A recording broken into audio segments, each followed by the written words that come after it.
Bonjour tout le monde, je suis contente de vous retrouver et on va répondre à cette question. Lorsque vous constatez la présence d'entités dans le champ énergétique d'une personne, est-il bon, est-il pertinent de lui communiquer cette information ou non? Réponse tout de suite.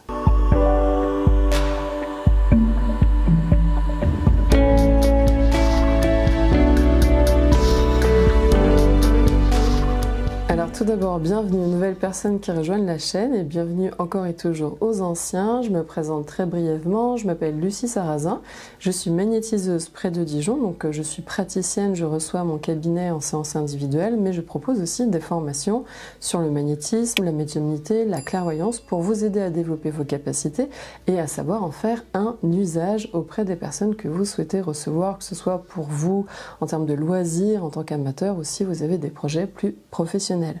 Donc si vous voulez plus d'informations sur mes activités, je vous mets toujours les liens en description de chacune de mes vidéos. Donc au sujet des entités, déjà ici la vidéo n'a pas pour but de dire si vous avez oui ou non raison s'il y a des entités. On va partir du principe que vous constatez par rapport à votre technicité, vos capacités, votre expérience que la personne a bien des entités, et ici j'entends négatives, parce que dans le domaine énergétique on a tendance à qualifier automatiquement tout ce qui est d'ordre d'entité comme étant une interférence négative. Mais une entité, si on reprend la définition dans le dictionnaire, c'est un être.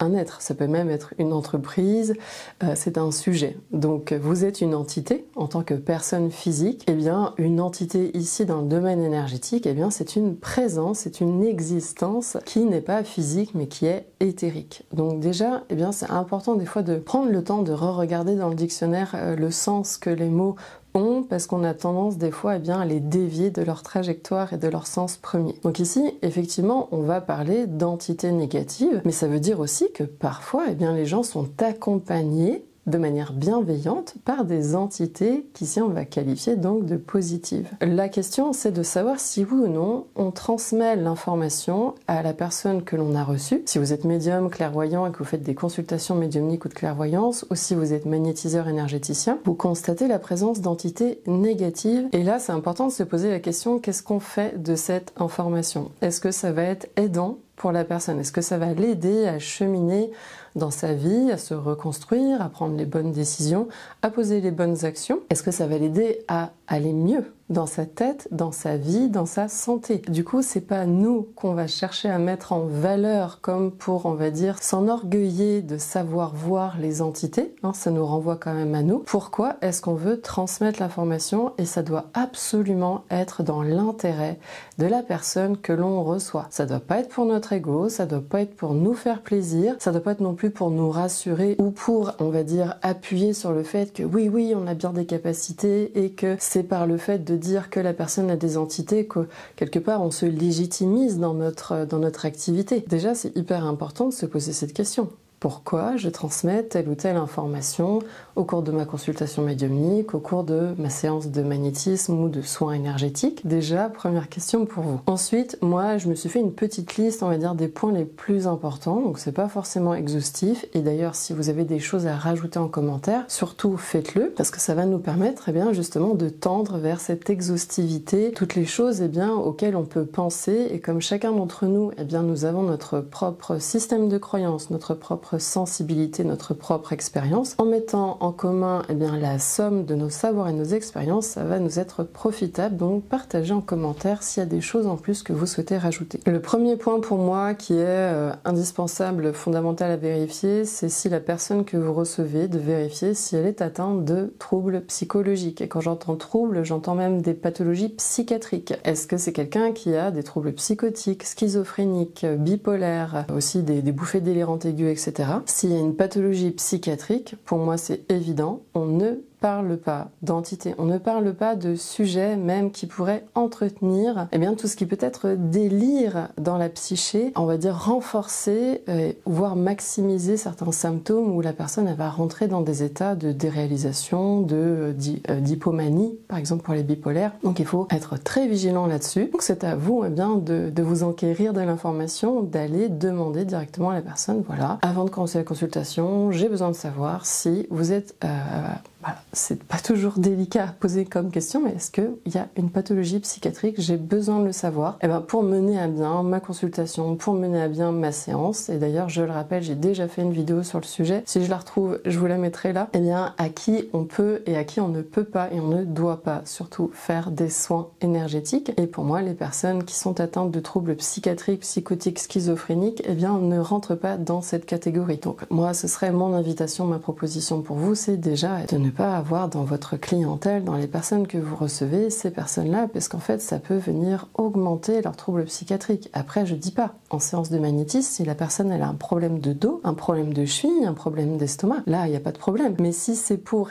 aider, accompagner sur un plan psychologique, là, c'est extrêmement délicat et moi, je préfère que ce soit les médecins et les psychologues et les psychiatres qui gèrent. C'est auprès de la médecine conventionnelle. Nous, eh bien, on est vraiment en marge, bien après. Donc voilà, ce premier point, on l'a posé, maintenant on va passer au suivant. Et ça veut dire que je pars du principe que dans tous les autres points que je vais énoncer, ce sont donc des personnes qui ne sont pas atteintes de pathologie psychiatrique. Le deuxième point, ça va être de savoir quand même un minimum si la personne elle est suffisamment ancrée dans sa vie. Donc si on la reçoit en séance de magnétisme, eh bien lors de l'entretien pré-séance, on va poser des questions. La manière dont la personne elle va parler d'elle, ça va déjà nous renseigner. Et puis si on a envie de savoir dans quelle mesure elle est assez ancrée dans sa vie. En séance de magnétisme, on a le temps de poser des questions à la personne sur comment elle est dans sa vie, dans son corps et dans les différents domaines de sa vie. Si c'est une consultation de clairvoyance ou médiumnique, vos capacités,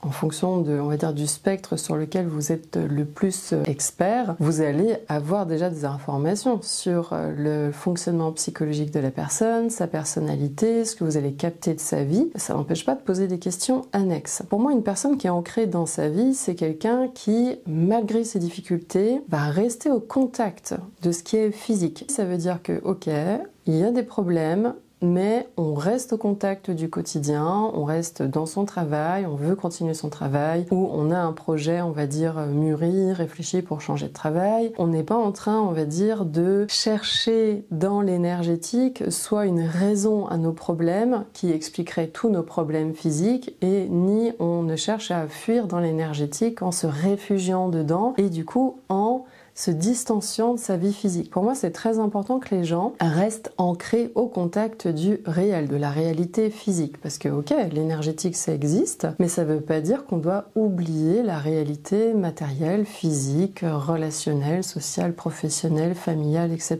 Ça ne veut pas dire que tout doit bien aller, en tout cas que l'ancrage dans la réalité physique soit parfait dans tous les domaines. C'est pas ça non plus que je veux dire, mais qu'on sente que la personne, elle a un pied suffisamment ancré, planté dans sa réalité physique, et à ce moment-là, l'information au sujet des entités, mais on va parler du troisième point juste après, peut potentiellement être pertinente. Et là, je dis potentiellement, et j'ai introduit déjà le point numéro 3, c'est est-ce que la notion d'entité, la croyance d'entité, fait justement partie des croyances de la personne que vous recevez. Parce que c'est ça aussi, savoir communiquer, dialoguer, échanger avec quelqu'un, c'est de trouver un pont, un langage passerelle où on est sûr que dans l'échange, on arrive à se comprendre. C'est vrai que très souvent, les gens qui viennent nous voir, nous, les praticiens, magnétiseurs, médiums ou clairvoyants, il y en a déjà qui ont certaines notions sur l'énergétique. Mais ça ne veut pas forcément dire que ce sont des experts. C'est-à-dire que moi, je peux avoir des notions de mécanique, des notions d'informatique, mais je suis ni mécanicienne ni informaticienne. Je peux avoir des notions par rapport à ma propre gestion de santé sur des compléments alimentaires, etc. Mais ça ne fait pas de moi une nutritionniste. Donc, vous voyez en fait que quand les personnes viennent nous voir, elles vont avoir des idées, des croyances, elles vont déjà avoir certaines notions de certains concepts, mais faut pas prendre pour acquis que ce qu'elles ont compris de ces concepts-là, c'est déjà la même compréhension que vous-même vous en avez. Et imaginez que vous parlez d'entités négatives et que ça a un côté, on va dire, sobre. Parce que moi, je vous donnerai un peu ma version de comment j'entends ça. Si c'est quelque chose d'assez sobre, parlons-en tout de suite. Pour moi, une entité négative, c'est du même ordre qu'une personne physique qui est négative. Et nous, dans le quotidien, maintenant, aujourd'hui, on va parler de personnes toxiques. Donc, une entité éthérique toxique, pour moi, c'est du même ordre qu'une personne physique toxique, avec un comportement et des intentions qui ne nous sont pas bienveillantes et qui ne sont pas respectueuses à notre égard. Voilà ce que c'est une entité négative. Ça veut dire que si pour la personne, c'est une compréhension assez neutre de ce qu'est une entité négative, eh bien soit. Mais pour certains dans leur tête, ils vont tout de suite avoir l'image de démons avec des cornes, etc. Vraiment l'image de Satan, ça dépend de tout le cadre de référence de la personne, de sa culture aussi, de sa religion. Donc, dans ce troisième point, la question c'est de se demander, est-ce que les entités, c'est connu ou identifié et utilisé dans le système de croyance de la personne? Parce que si c'est pas le cas, et que vous amenez ça, on va avoir un petit problème en termes de connexion. Donc ce serait de dire, voilà, il y a des énergies interférentes dans votre champ énergétique, dans votre champ de vie énergétique. Et est-ce que la notion d'entité, ça vous parle? Voilà, on peut amener tranquillement les choses. Donc si pour la personne ça fait sens par rapport à son système de croyance et aussi donc on vérifie que en termes de définition de compréhension on est un peu sur la même longueur d'onde, sur la même page, eh bien oui, on peut parler des entités. Le quatrième point, eh bien ça va concerner les personnes qui ont tendance à se complaire dans un rôle de victime. Parce que eh bien, la tendance chez ces personnes, c'est de reporter la faute de leurs problèmes sur l'extérieur et à ne pas forcément se remettre en question. Tout simplement parce que c'est déjà difficile, c'est incriminant pour soi-même, ça peut être culpabilisant. Donc je suis pas en train de juger pourquoi est-ce qu'on est dans un rôle de victime. Je pense qu'on est tous plus ou moins passés par là un jour. Donc voilà, on n'est pas là pour juger, simplement pour expliquer. Quand on est dans notre rôle de victime et qu'on se sent victime de la société, victime de la vie, victime de l'univers, victime de telle ou telle personne, on pense que l'autre nous veut du mal, cherche à nous nuire, cherche à nous rendre encore plus petits, encore plus mal qu'on ne l'est déjà. Si on parle d'entité à ces personnes-là, elles ne vont pas résister à la tentation d'imputer leurs problèmes et la source de leurs problèmes à ces entités. Et quand on est déjà dans un rôle de victime, on n'est déjà pas très fort psychologiquement. Parce qu'on a du mal justement à endurer le poids de la vie, à endurer le poids de nos responsabilités. Et on a tendance à se reporter sur les autres et du coup à accabler les autres lorsque ça se passe mal. Parce qu'on espère que ce soit les autres en fait qui nous prennent en charge d'une manière générale. Plein de nuances, on est d'accord, mais j'espère que vous comprenez l'idée générale. Donc si on parle d'entité à ces personnes-là, donc non seulement elles peuvent rejeter la faute de leurs problèmes là-dessus, mais ça peut augmenter leur niveau de stress, d'anxiété. Je chercherai par rapport à la séance, par rapport à la consultation médiumnique ou de clairvoyance, à sélectionner les informations de manière à mettre en lumière ce qui est bon et d'aller appuyer et renforcer là-dessus. Il faut y aller par petites doses, par petites touches sur les, on va dire, pour communiquer les informations, on va dire, sensibles,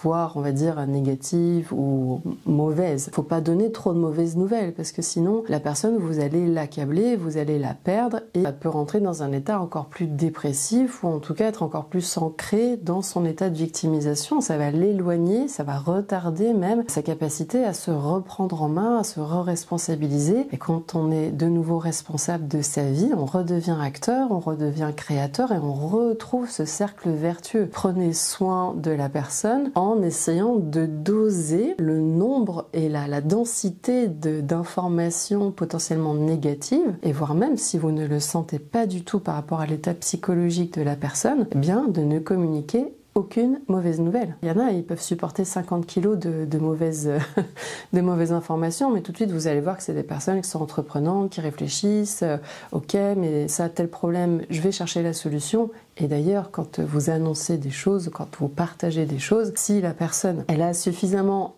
cet ancrage dans sa vie physique, matérielle, et qu'elle a suffisamment de capacité d'adaptation, de résilience, à rebondir face aux imprévus et aux problèmes de la vie, elle va vous dire, ok, maintenant on fait quoi? C'est quoi les solutions? Et ça nous amène au 5e point. Du coup, en tant que praticien, magnétiseur ou médium ou clairvoyant, première question, c'est est-ce que vous pouvez solutionner vous-même ce problème d'entité? Parce que voilà, c'est quand même une question qui se pose. C'est bien d'annoncer des mauvaises nouvelles, mais en fait, on va pas non plus laisser les gens comme ça se démerder tout seuls, surtout quelque chose d'énergétique où ils ne sont pas professionnels en fait dans ce milieu-là. Donc ils n'ont pas forcément, eux, les bons gestes, les bonnes méthodes, méthodes et les bonnes techniques pour se débarrasser de ça. Donc après, ok, ils vont peut-être se réfugier en allant chez Cultura ou à la Fnac pour aller acheter un bouquin, justement de dire ok, comment je fais pour enlever des entités. Ce sera bien que directement vous puissiez apporter des solutions. Donc soit vous pouvez vous-même enlever ou chasser ces entités. Une fois qu'on chasse des entités, eh bien on a deux cas de figure.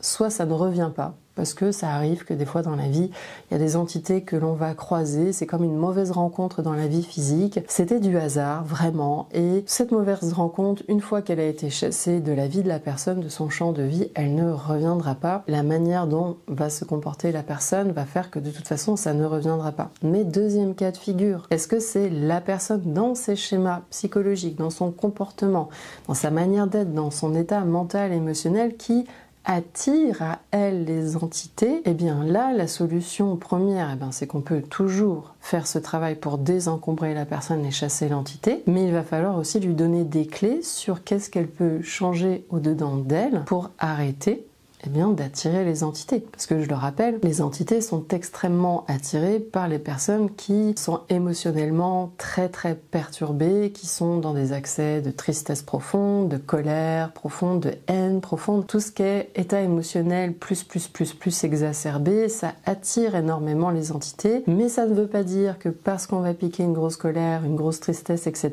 qu'on est forcément parasité par des entités. Il ne faut pas forcément, la réciproque n'est pas forcément vraie. Mais dans 100% des cas, quand il y a une entité, il y a un problème émotionnel sous-jacent chez la personne. Bon, à moins que ce soit vraiment une pure rencontre hasardeuse dont j'ai parlé juste avant. Mais quand c'est quelque chose, on va dire, de récurrent, où on voit très bien que le mode de fonctionnement mental émotionnel de la personne nourrit l'attraction de ces entités vers elle, ça va être effectivement important de communiquer l'information. Mais si vous cultivez un état de recentrage, lui donner des exercices d'ancrage, des exercices de respiration, pour venir lisser d'une certaine manière la courbe des montées et des descentes émotionnelles. Je ne parle pas ici de chercher une anesthésie et un engourdissement ou un déni de l'émotionnel, mais c'est d'éviter de faire les montagnes russes. Vous voyez, il y a une différence entre avoir un tracé émotionnel plat ou d'aller dans les extrêmes totales, c'est-à-dire l'ivresse, l'intensité de joie, d'excitation, etc.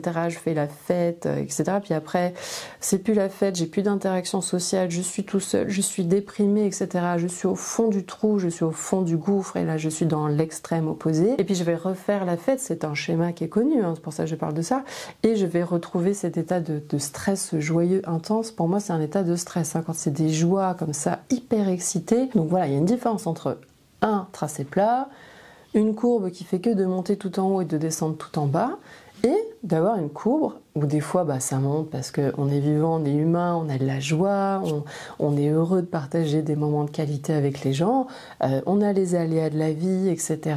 On a des contre-coups, et puis des fois en fait il se passe pas grand-chose émotionnellement, c'est-à-dire qu'il n'y a pas de raison ni d'être emballé, ni d'être joyeux, ni d'être triste, etc.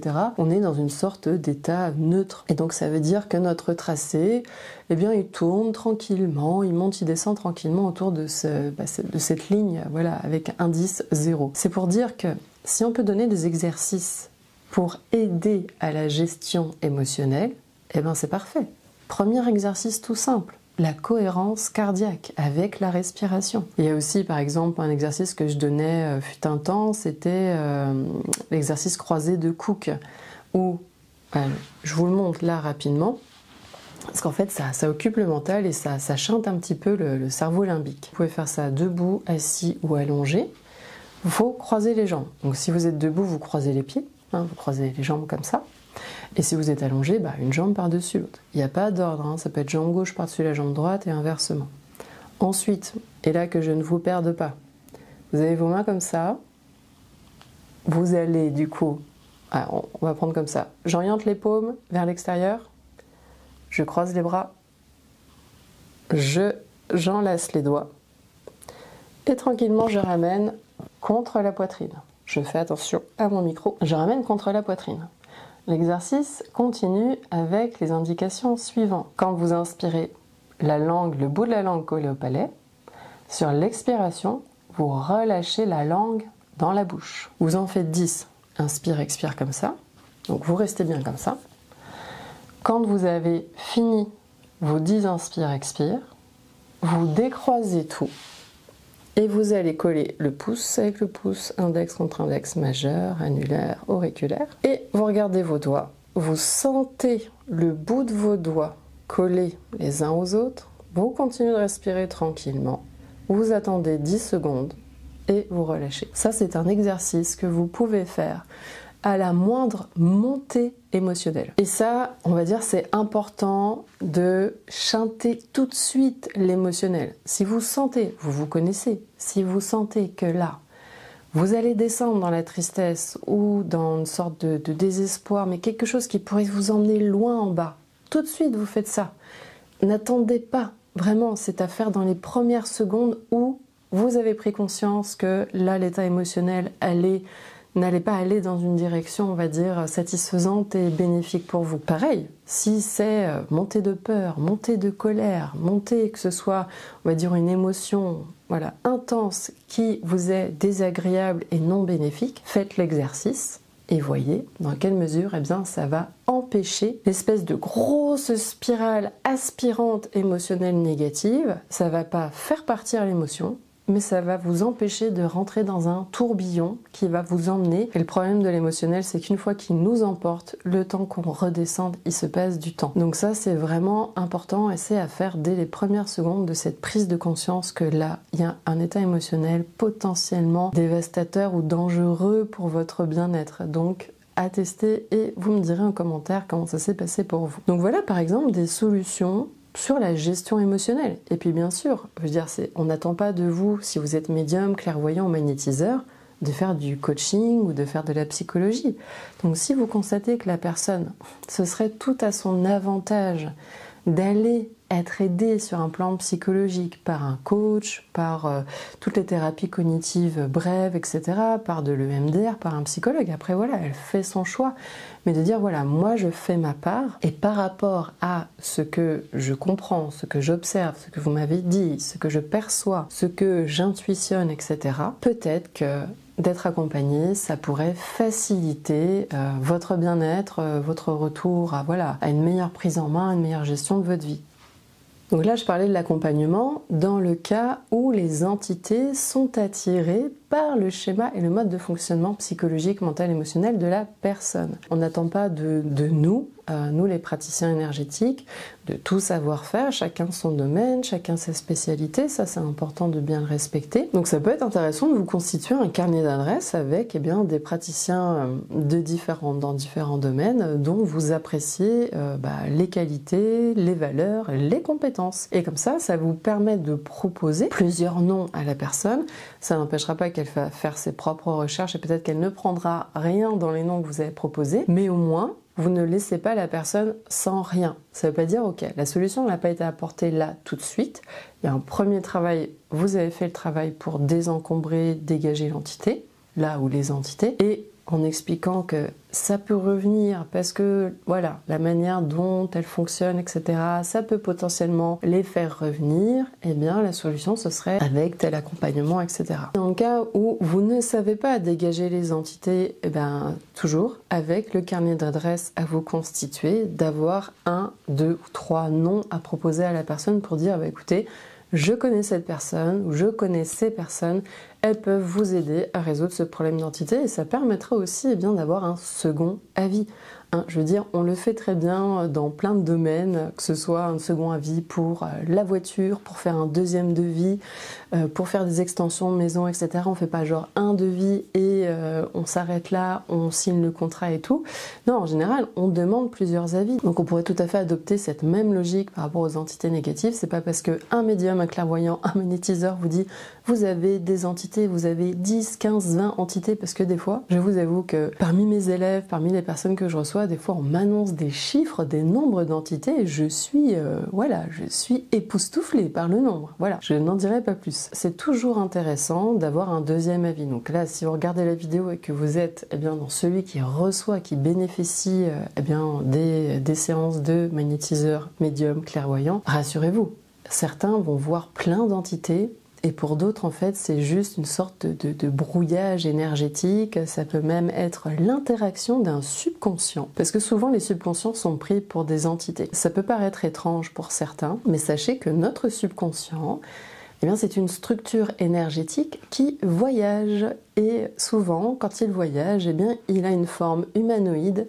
Et je vois régulièrement des subconscients qui se baladent dans ma proximité ou dans la proximité de mes consultants. Et ce ne sont pas des entités au sens des êtres voilà, qui ont leur vie propre. Un subconscient, c'est rattaché à une personne physique. La personne physique n'est pas là, mais par exemple, une maman a souvent un subconscient qui traîne autour de son enfant pour s'assurer que tout va bien. Et par contre, on va dire quand ils sont enfants, c'est ok. Mais quand ils sont adultes, ces enfants, et qu'on a le subconscient des parents qui sont dans une forme d'ingérence, d'étouffement, de répéter sans cesse « tu devrais faire ci, tu devrais faire ça », là ça commence à être du parasitage et ça commence à être toxique. Ça ressemble à des entités, mais ce ne sont pas des entités. Donc en fait, c'est bien d'avoir un deuxième avis, ça permet, on va dire, de borner un peu mieux les choses, d'avoir un peu plus d'informations et de ne pas oublier que, là je parle si c'est vous qui recevez, qui bénéficiez des séances et des consultations, n'oubliez pas que vous avez votre libre arbitre. Vous n'êtes pas obligé de prendre mot pour mot tel quel au premier degré ce qui vous est dit et de pondérer. C'est important que vous vous autorisiez à faire ce tri sélectif parce que tous les praticiens ne prendront pas forcément ce temps de réflexion ou de prise de recul, de savoir si oui ou non ils vont pas vous balancer un truc comme ça de manière maladroite. Donc prenez soin de prendre du recul, de vous dire aussi qu'il y a des gens, ils sont tellement dans une sorte de logorée à transmettre des informations, qui veulent tout déballer. Soyez, on va dire du coup, au fait de ça et accordez-vous de prendre du recul et de vous dire ok, il m'a parlé de ça, mais moi ça me parle pas. Eh bien, si ça vous parle pas, ne prenez pas. Et comme ça, vous faites aussi le choix de savoir ce que vous laissez rentrer, pénétrer en vous comme information et que ça ne vienne pas faire une sorte de déstabilisation de votre schéma, de votre système de fonctionnement psychologique. Si c'est, on va dire, en adéquation avec vos croyances, eh ben très bien. Si ça ne l'est pas, eh ben vous mettez de côté, vous temporisez. Ça n'empêche pas qu'il y aura d'autres informations intéressantes et utiles à prendre. Eh bien, nous voici au terme de cette vidéo. J'espère que j'ai à peu près répondu à la question. Et comme je vous disais, c'est pas exhaustif les réponses que j'ai apportées ici. Donc, si vous pensez à d'autres choses, eh bien, mettez en commun vos savoirs et partagez-nous ça en commentaire. Si vous pensez que la vidéo peut être utile à quelqu'un, bien partagez-la. En tout cas, si vous pouvez liker la vidéo, soutenir mon travail, je vous en remercie beaucoup.